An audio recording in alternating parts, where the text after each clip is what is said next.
Vamos à palavra dessa noite. Eu disse aqui que ia ser uma noite profética e é uma noite profética, amém?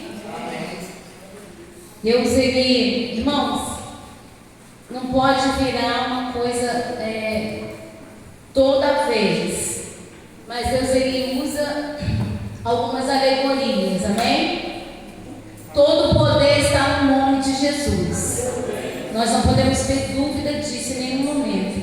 Isso é só para que você ative a sua fé, tá? E é dentro da palavra de um texto que está em Segundo Reis, capítulo 2,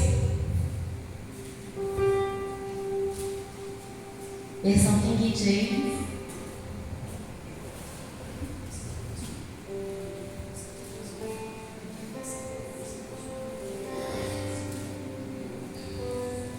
Eu só faço essas coisas mesmo quando Deus sinaliza, insiste comigo. 2, a partir do versículo, pode ser 12.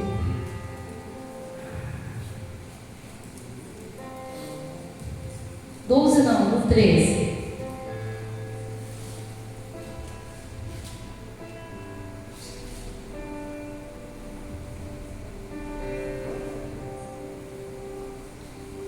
Já ouviu aquela famosa frase, eu te avisei? Parece que é coisa de mulher, né? Mulher que tem essa frase assim, tipo na ponta da língua. A gente fala isso como se fala bom dia, como se dá paz do Senhor. Patrícia, diz que não, é assim. Mulher adora falar, eu te avisei, eu tô te avisando. Mas eu vou te falar que teve uma pessoa que inventou essa frase. Foi Eliseu. Nós vamos ler aqui, versículo 13. E em seguida pegou a capa de Elias, que tinha caído, voltou e parou à margem do Jordão, do rio Jordão. E havendo tomado o manto de Elias, que tinha caído, bateu com ele nas águas e declarou: onde está Yahvé, o Deus de Elias? E prontamente as águas se separaram em duas. Quem conhece essa história? Isso aqui é o momento em que Elias vai ser arrebatado aos céus. E ali vai haver, Eliseu, ele tem que praticamente perseguir Elias por um longo caminho. Elias fica mandando Eliseu embora, vai embora, tenta distrair Eliseu. Só que Eliseu, ele é persistente. Fala com quem está do seu lado, você tem que persistir. Isso aí, independente das pessoas, das circunstâncias, você tem que persistir. Eliseu, ele não se intimidou, ele permaneceu firme. E na hora que Elias ia sendo tomado, Elias perguntou para ele o que ele queria. E Eliseu foi ousado, porque quem persiste é ousado. Tem uma fé ousada, porque quem persiste, muitas das vezes ele está remando contra a maré. E Eliseu faz um pedido inusitado. Ele fala: eu quero porção dobrada do Espírito que está em ti. Quem aqui já pediu essa porção ao Senhor? É um duro pedido, irmãos, porque dali para frente a vida de Eliseu não foi fácil. Mas esse homem operou grandes coisas em nome do Senhor. Através da vida de Eliseu, grandes coisas fez o Senhor. E a gente vai se deparar com isso. Ele não fala mansamente com as águas. Ele não faz como Moisés, que pega um cajado e toca na água. Ele pega a capa e pá, bate no rio e faz essa declaração: cadê o Deus de Elias? E ali o rio Jordão, ele se abre e ele passa com os pés em seco. E tudo, irmãos, não adianta, tudo tem um propósito. Tinha que ser dessa forma, porque havia uma plateia assistindo toda a situação. Vamos ler lá. Onde estou? Do outro lado. Quando os discípulos dos profetas de Jericó observavam o que se passava, exclamaram: eis que o poder espiritual de Elias agora repousa sobre Eliseu. Que tremendo. Ele fez aquela, vou falar uma cena, né?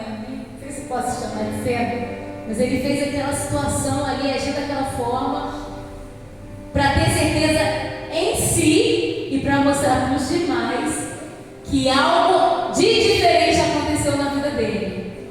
Que a partir daquele momento ele estava apto para ser o sucessor de Elias. Um homem que orou e fogo do céu desceu. Não só desceu, irmãos, lá diante dos profetas de Baal, mas desceu diante de dois turnos de soldados, 100 soldados mais 2 capitães foram fulminados com as orações de Elias, com as orações de Elias. Então, quando ele tem essa atitude, ele está mostrando ali, ó, aconteceu algo na minha vida. Eu agora não sou mais aquele jovem que lavava as mãos de Elias. Então aproximaram-se dele, inclinaram-se com o rosto em rente ao chão e lhe disseram: há 50 homens guerreiros entre os teus servos, deixai-nos ir em busca do teu Senhor. Pode ser que o Espírito de Yahvé o tenha levado e deixado sobre algum monte ou depositado em algum vale. Entretanto, ele ordenou: não mandeis ninguém procurar. Contudo, eles o importunaram a ponto de aborrecê-lo.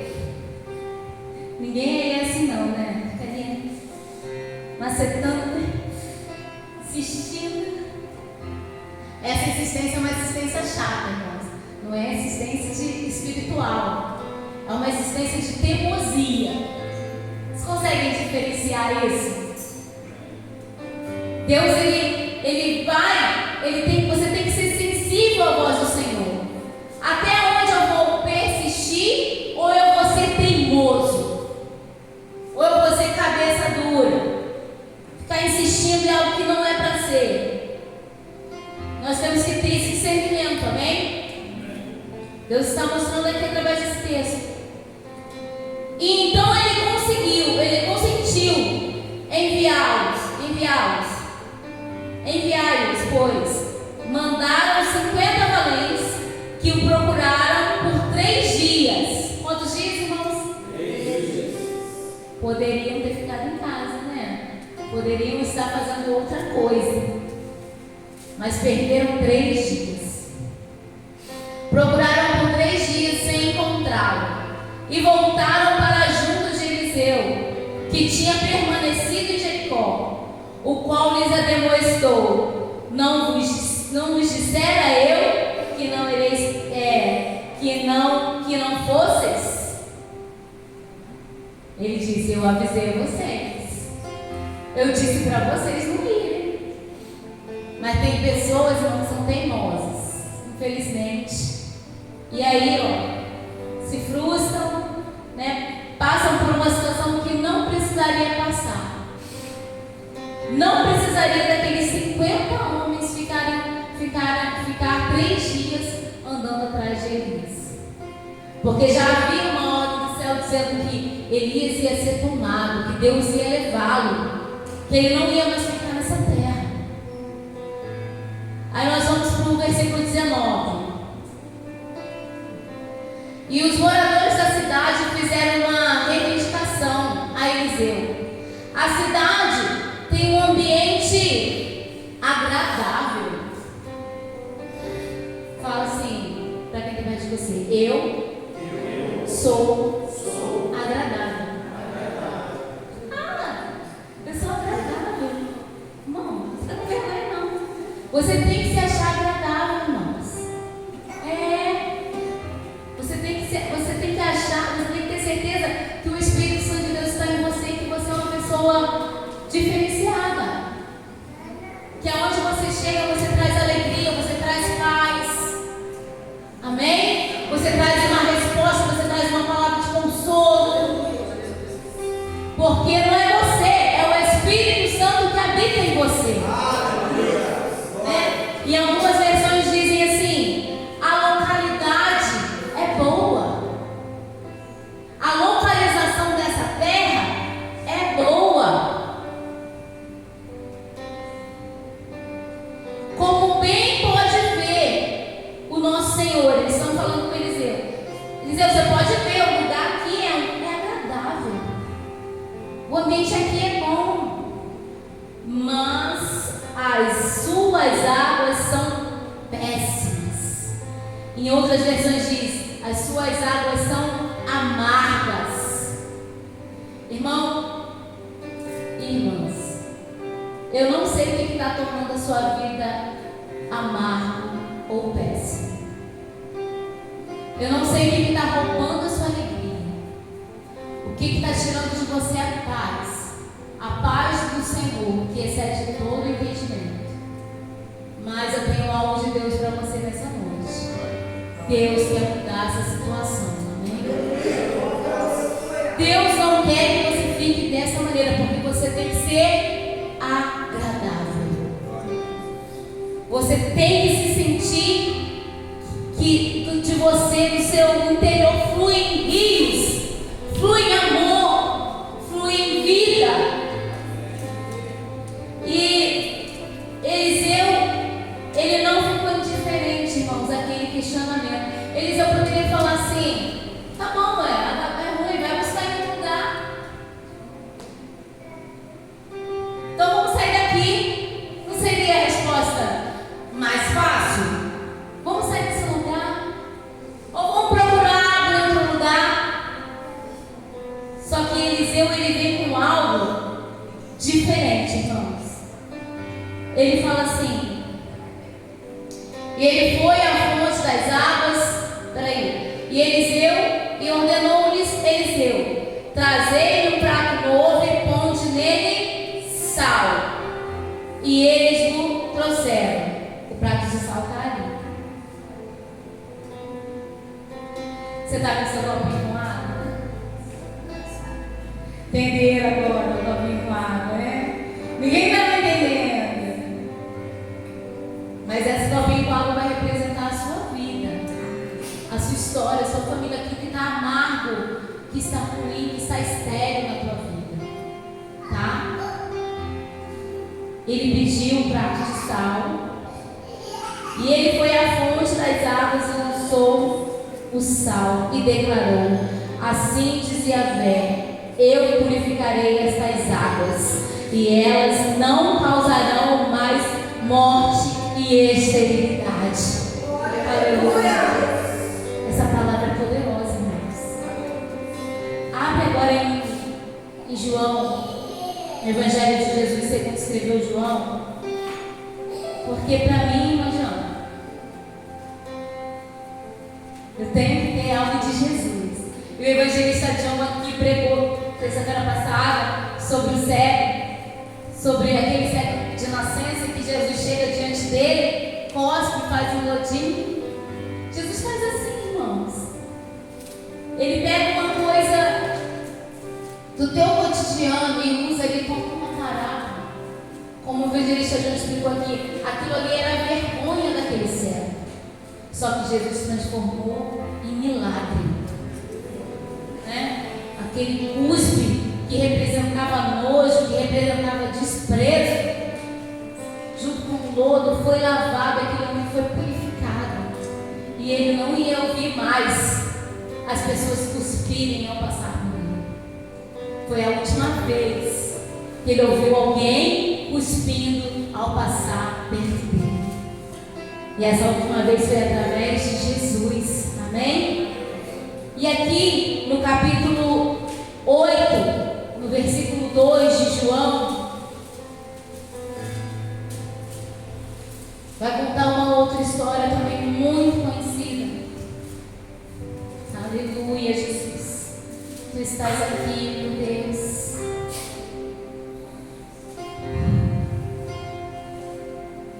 Encontraram? Vamos ler. E ao amanhecer ele voltou ao templo, e todo o povo achegava-se ao seu redor. Então ele se assentou e lhes ensinava. E os escribas e os fariseus trouxeram até ele uma mulher surpreendida em adultério.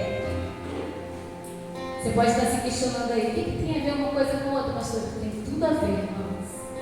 Estamos falando de histórias de vida, né?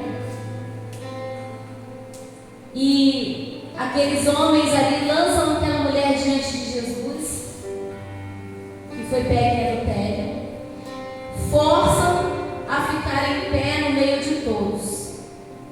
E disseram a ele: Mestre, essa mulher foi apanhada em flagrante ato de adultério. Assim sendo, Moisés, na lei, nos mandou que tais mulheres sejam apedrejadas. Todavia, tu, que dizes a este respeito? Irmãos, não adianta. A resposta de Jesus sempre vai ser diferente das demais. Jesus não anda no curso, irmão, da galera, não anda. Ele não vai falar uma coisa só porque está todo mundo falando. Ele não vai fazer uma coisa só porque está todo mundo fazendo, não. Jesus fica ali no lugar dele. E eles falavam assim, para quê? Para prová-lo e terem alguma coisa do que o acusar. Mas Jesus, inclinando-se, escrevia na terra com o dedo, como se não tivesse ouvido.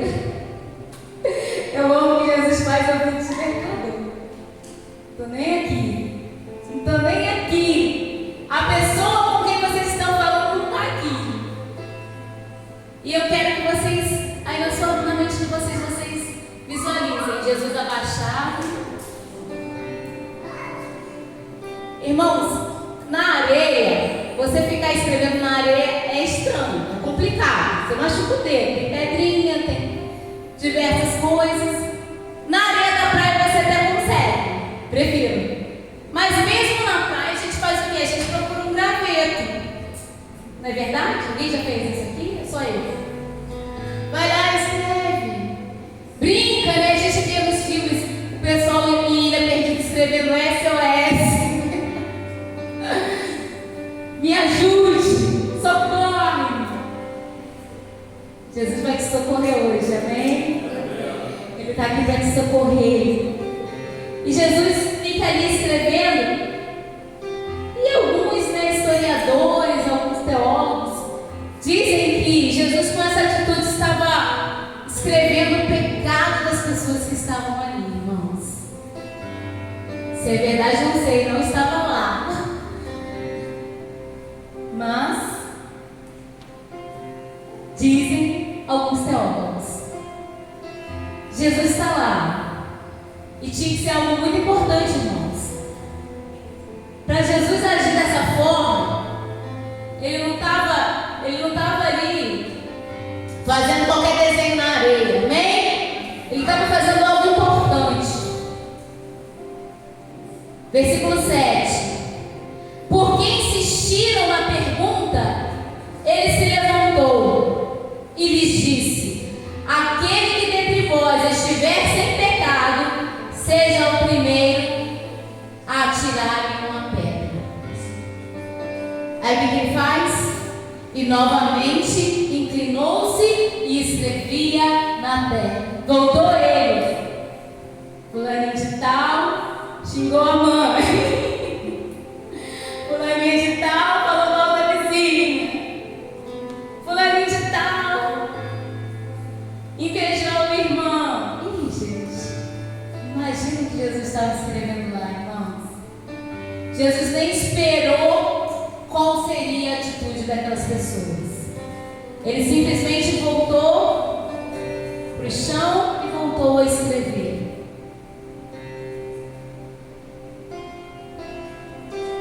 E então aqueles que ouviram isso, sendo convencidos por suas consciências, foram se retirando, um por um, começando pelos mais velhos até o último.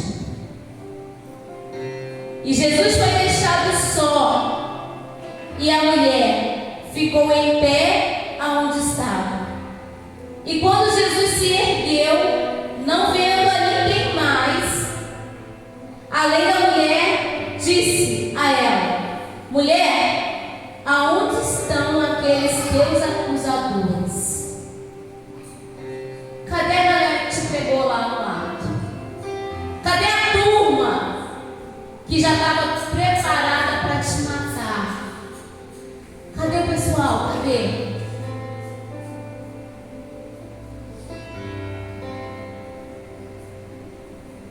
Ninguém te condenou? Disse ela: ninguém, Senhor. E assim lhe disse Jesus: nem eu te condeno, porque Jesus podia condenar. De todos ali, ele era o único que não tinha pecados. Nem eu te condeno, podes ir e não pequeis mais. Jesus mudou o destino dessa mulher. E Deus te trouxe aqui nessa noite para mudar destinos na tua vida, na vida da tua família. Alguns propósitos que estavam indo contrário ao que Ele queria, ao que Ele quer, ao que Ele tem determinado para você. E Ele quer calar até vozes de pessoas que, sem saber, te amaldiçoam, falam. Eu gosto muito do hino da Fernanda que fala: alguém falou que eu não ia ser ninguém, mas Deus mostrou que eu iria muito além. É Ele que mostra, é Ele que faz. Foi Jesus que mostrou para essa multidão que ninguém ali era capacitado para matar aquela mulher. Ninguém é capacitado para determinar algo na sua vida. Somente o Senhor. Somente o Senhor pode determinar algo na minha e na sua vida. Só Ele pode dizer: olha, o caminho é esse. Porque Ele disse: eu sou o caminho, eu sou a verdade e eu sou a vida. Né? Quer chegar ao Pai? Venha a mim, diz Ele. E eu gosto dessa maneira que Jesus ele tem de parábola, de fazer, como Ele faz no capítulo 4 com a samaritana. Ele pega a samaritana, Ele pede água, e Jesus sabia que Ele seria a água para ela. Glória. Que ela ia ter a vida, ela não iria mais ter que ir naquele horário pegar água sozinha. Você está com o seu copinho aí? Está com o seu copinho? Aleluia.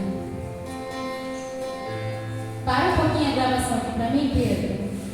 Por favor. Desse.